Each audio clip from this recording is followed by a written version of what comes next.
Gracias, presidente. Señorías, miren, en economía, en los próximos tiempos nos enfrentamos a algo parecido a una tormenta perfecta.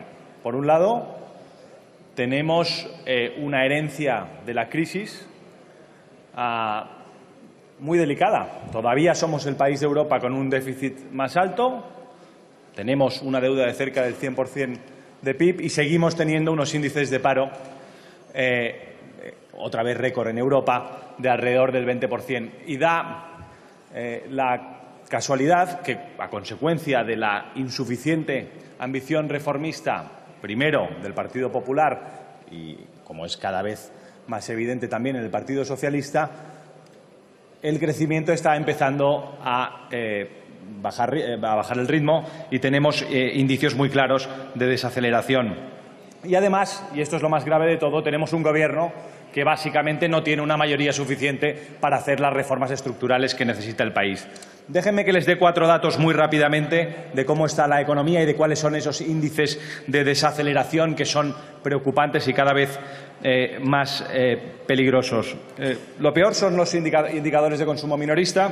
Ahora mismo tenemos una caída interanual entre julio y julio que es la más alta de los últimos años. También se refleja en el consumo de combustibles.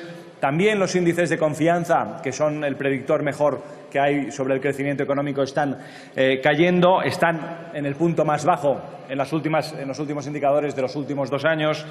Tenemos también un derrumbe de las pernoctaciones turísticas. El turismo también está en su punto más bajo de los últimos años. Y, lógicamente, la bajada de la actividad económica se refleja también en el empleo. Las afiliaciones a la Seguridad Social han tocado su punto más bajo, con una caída de 203.000 trabajadores, 203.000, repito, en agosto, que es la caída más grande en los últimos 10 años. Además, tenemos un entorno económico macro en el futuro que no es particularmente positivo. Tenemos al BCE, que probablemente subirá los tipos en poco tiempo. Tenemos a varios gobiernos populistas en Europa, por ejemplo, el italiano, que significa riesgo político seguro. Tenemos la cuestión catalana, que no sé si ustedes serán capaces de manejar demasiado bien. Y tenemos, como digo, una serie de tormentas en el horizonte un poco delicadas. Es precisamente en este entorno tan complicado, tan difícil, en el que es más importante que nunca tener un Gobierno estable, que sea capaz de tener una mayoría amplia, que sea capaz de abordar las reformas estructurales que necesita el país. Nosotros, hasta el momento, sabemos que el presidente Sánchez tiene unas gafas de sol muy bonitas, sabemos que le gusta hacer jogging, sabemos que tiene un perrito, pero yo no tengo ni idea, todavía no tengo ni idea de cuál es el proyecto económico de país que presenta el señor Sánchez.